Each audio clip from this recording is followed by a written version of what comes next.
ഇടപെടൽ ഉണ്ടാകുന്നത്.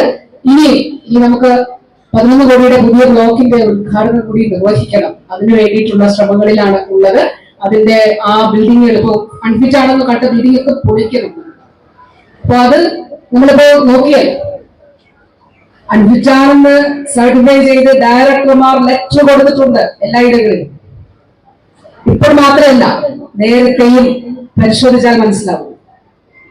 അപ്പോ അതുകൊണ്ട് ആ നിലയിൽ നമ്മുടെ സംവിധാനങ്ങൾ എല്ലാവരും ചേർന്നാണല്ലോ ഇങ്ങനെയുള്ള കാര്യങ്ങളിൽ, ആരോഗ്യ മേഖല എന്ന് പറയുമ്പോൾ എല്ലാവരും ഒന്നിച്ചു ചേർന്ന് കൈകൾ കോർത്തുകൊണ്ട് നമ്മുടെ ആരോഗ്യ സംവിധാനങ്ങൾ ഏറ്റവും ഇപ്പൊ ചരിത്രത്തിൽ നോക്കിയാൽ ഇത്രയും തുക പെരിന്തൽമണ്ണയ്ക്ക് അനുവദിച്ച ഒരു കാലഘട്ടം ഉണ്ടായിട്ടുണ്ടോ? ഇത്രയും നിർമ്മാണ പ്രവർത്തനങ്ങൾ പെരിന്തൽമണ്ണ ജില്ലാശുപത്രിയിൽ സാധ്യമായ ഒരു കാലഘട്ടം ചരിത്രത്തിൽ ഇതിനു മുൻപ് ഉണ്ടായിട്ടുണ്ടോ? ഇതെല്ലാം ഈ കാലഘട്ടത്തിൽ സാധ്യമായിട്ടുള്ളത്. ഈ കാലഘട്ടത്തിലാണ് നമ്മുടെ ഈ പുതിയ നിർമ്മാണവും ഇനി വരാനിരിക്കുന്ന നിർമ്മാണവും സാധ്യമായിട്ടുള്ളത് എന്നുള്ളത് കാണാനായിട്ട് കഴിയും. അത് കൂടുതൽ ശക്തമായി തന്നെ മുന്നോട്ട് പോകും. അത് ഒരുമിച്ച് നിന്നുകൊണ്ട് നമ്മുടെ എല്ലാ ആരോഗ്യ പ്രവർത്തകരും പൊതുസമൂഹവും കൈകൾ കോർത്തുകൊണ്ടാണ് കേരളത്തിന്റെ ആരോഗ്യ മേഖലയെ സംരക്ഷിക്കുന്നത്.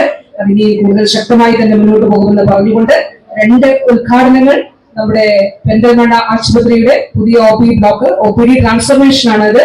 അതോടൊപ്പം തന്നെ പുതിയ ബ്ലോക്ക് തറക്കല്ലിടൽ, അത് ആലിപ്പറമ്പിൽ 2 കോടി 82 ലക്ഷം രൂപയുടെ വർക്കാണ്. ഒന്ന് തറക്കല്ലിടലാണ്, ഇത് നിർമ്മാണം പൂർത്തീകരിച്ചതാണ്.